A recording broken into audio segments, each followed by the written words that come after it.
Le dije, che, la Nación te va a dejar salir en la hora de Moreno. Me dijo, dele, Moreno, termínela y llámeme y va a ver cómo voy a estar. ¿Estás ahí, Pancho? ¿Cómo le va, Moreno? ¿Cómo anda? Estamos muy bien y muchas gracias por la comunicación. No, por favor, gracias a ustedes por llamar. ¿Vos viste que el reportaje que me hiciste, que fue larguísimo, terminó siendo uno de los más escuchados en las reproducciones que se hicieron a partir de ese día? ¿Te enteraste de eso? Sí, tuvo mucha repercusión.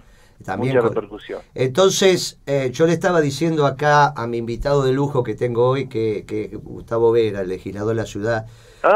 Acá te saluda, acá te está saludando. ¿Cómo estás, Francisco? ¿Qué tal, Gustavo? ¿Cómo te va? Que hoy vamos a tocar el tema de la corrupción, también de la corrupción empresaria.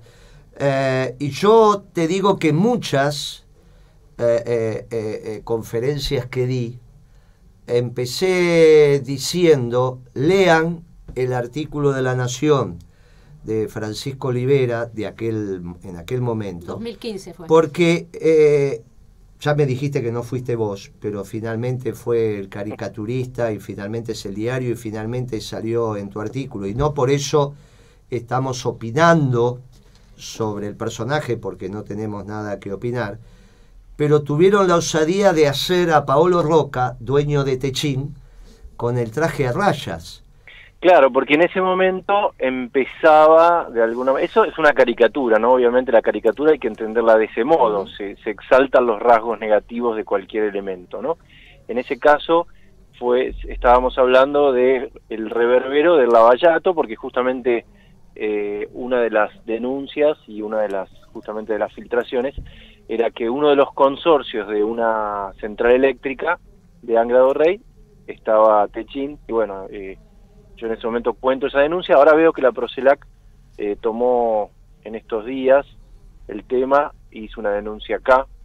Así que yo en eso coincido con ustedes, en que ojalá que todo salga a la luz y cuanto más se ventilen los trapos, más sana va a estar. Vos sabés que yo leía en Italia, vos sabés que yo tuve un privilegio, que yo trabajaba en Buenos Aires y lo tenía a Bergoglio de obispo, y me fui a trabajar a Roma y lo tuve a Francisco de obispo, y resulta que es la misma persona. O sea que no hay tantos argentinos que tengan esa gracia de Dios. Pero yo leía ya un diario económico que, como es un diario económico, tiene que tener el color de las páginas de color salmón, digamos, ¿no? Como suelen ser acá. Bueno, o soles se llama, bueno, no importa.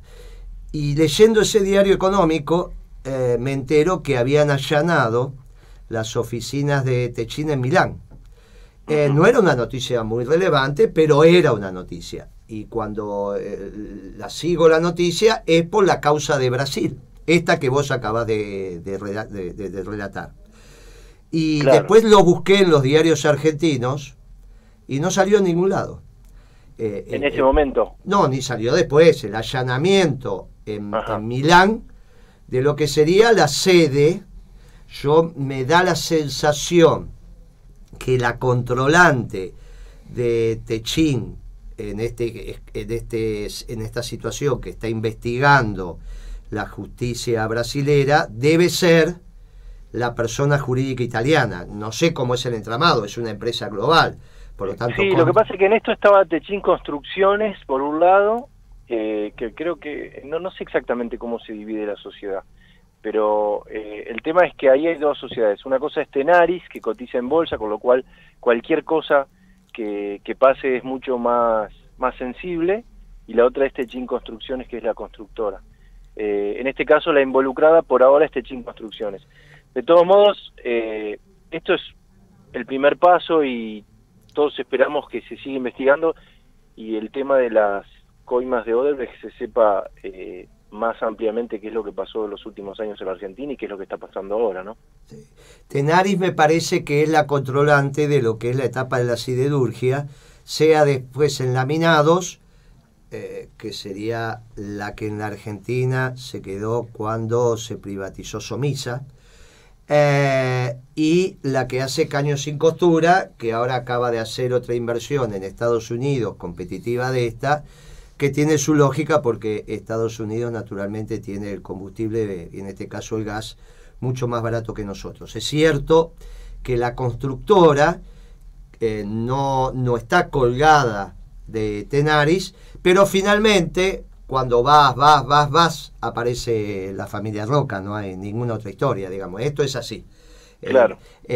Finalmente hay alguien que termina firmando los poderes y no hay otra alternativa que una persona física, ¿está bien? Uh-huh. Por eso la discusión ahora sobre aplicarle legislación penal a las personas jurídicas en realidad no es para que la persona jurídica pueda ir a la cárcel, porque no hay ninguna posibilidad. Entiendo yo que estaría más vinculado a si le podés sacar o no las obras o las licitaciones que ganó con malos oficios y etcétera, etcétera.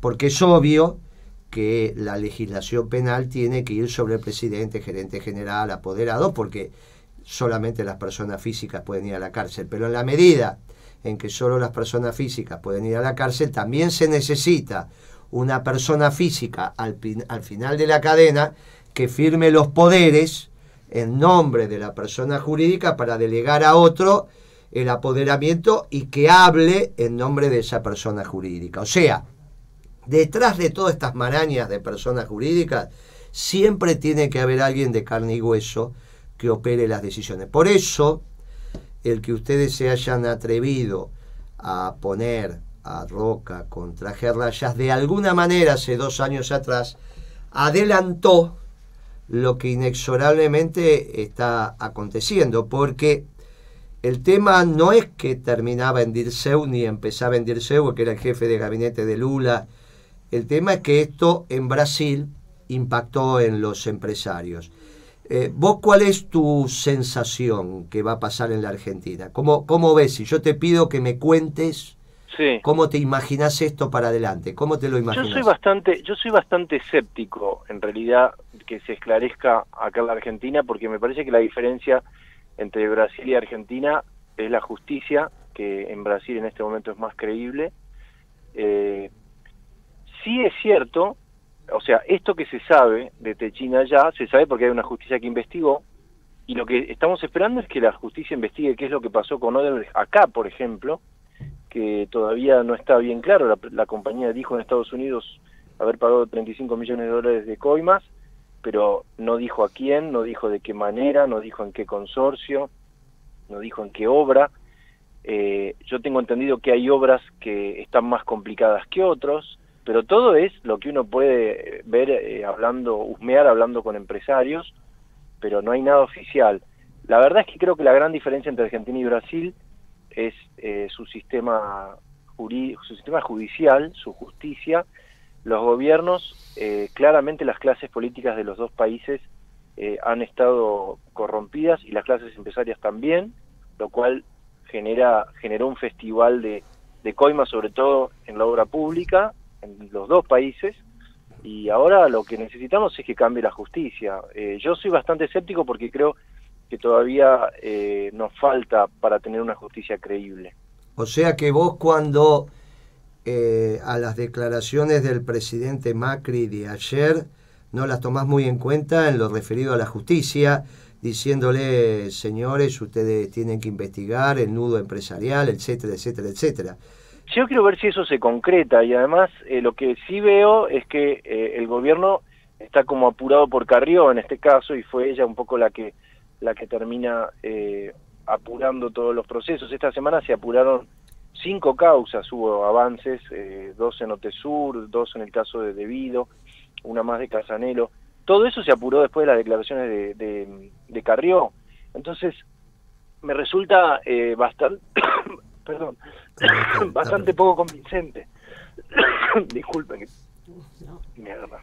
Hola. Sí, no, te estoy escuchando, sí. Te estamos dejando que tosas tranquilo. Te ofreceríamos un vaso de agua, pero no te lo podemos hacer llegar. No tenemos ningún problema que tosa. Esta conversación es lo suficientemente sustantiva como para que termines de toser tranquilo. Ahí terminé.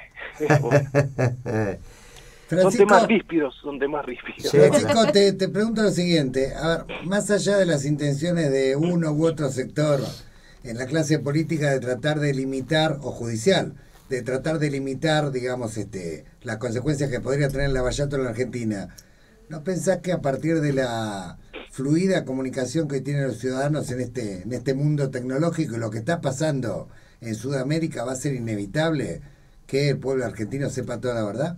Yo creo que sí, Gustavo, ojalá, pero me parece que va a ir más lento, va a ir mucho más lento. Bueno, entre otras cosas va a ir más lento porque tenemos en el gobierno una de las familias emblemáticas en este tema, ¿no? Bueno, ahí es muy interesante lo que pasó, ¿no? Porque tenés, de un lado, lo que si ocurrió así, hubo corrupción privada de gente afín a lo que hoy es el gobierno y corrupción pública de gente que dejó el gobierno y hoy es la oposición, con lo cual están cruzados, ¿no? De los dos. Es lo que en Italia llamaban en la víspera del Mani Pulite mafiosidad, que era el casamiento claro. entre la corrupción y la mafia, ¿no? O sea, bueno, yo no sé si vos lo estudiaste, el tema, ustedes lo deben conocer mejor al del Mani Pulite. Sí, lo conocemos pero bien. Sí, ahí sí. Es interesante, el juez de Curitiba, Sergio Moro, tiene algunos trabajos académicos hechos sobre el Mani Pulite, y él ahí justamente se metía en un tema controvertido, como es la prisión preventiva. Él decía que en ese caso, la prisión preventiva, siempre controvertida, termina siendo positiva para llegar a la verdad, porque el empresario acorralado, no acostumbrado a ese tipo de situación, sí. Está solo en una celda, separado, termina confesando, y eso hace que uno pueda avanzar más rápido en la investigación. Yo sé que es polémico, pero creo que en Italia sirvió, ¿no? Para ese caso. No sí, en Italia sirvió, pero y también fue un factor clave la movilización que algunos sacerdotes, Tonio Dell'Olio, Luigi, Pio La Torre, el senador, los fiscales Falcone y Borsellino, que dieron su vida peleando contra las mafias.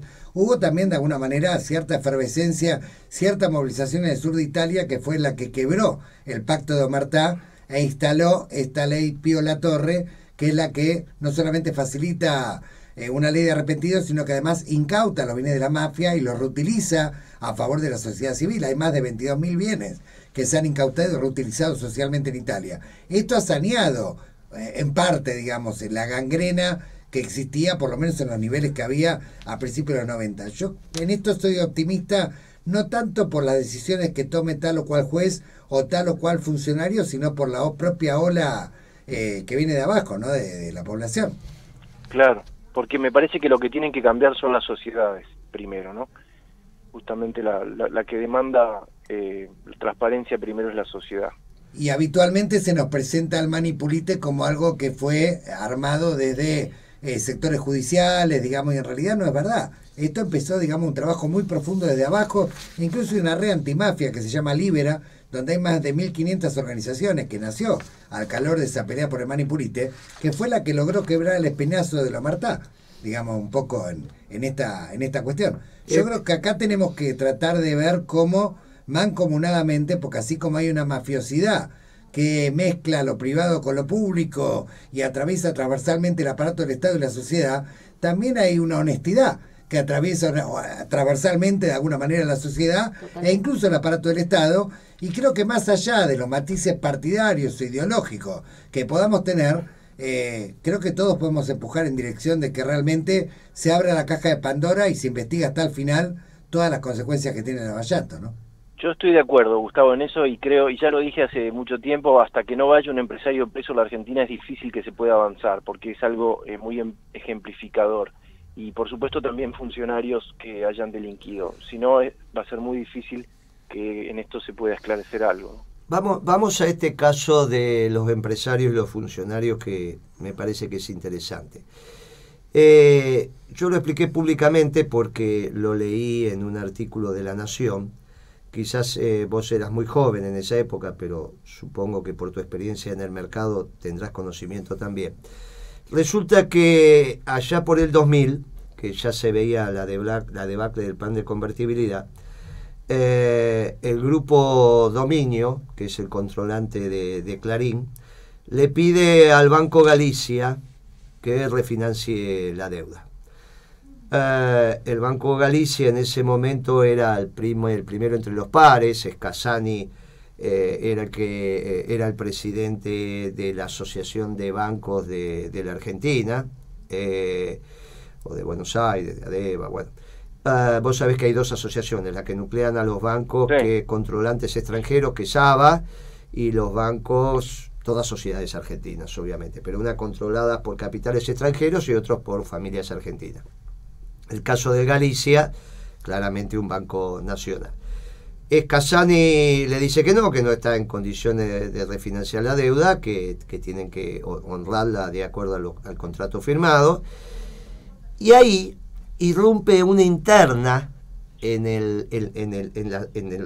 los accionistas del banco, los accionistas controlantes del banco, que es al interior de la familia Casani, entre Casani y su hermana.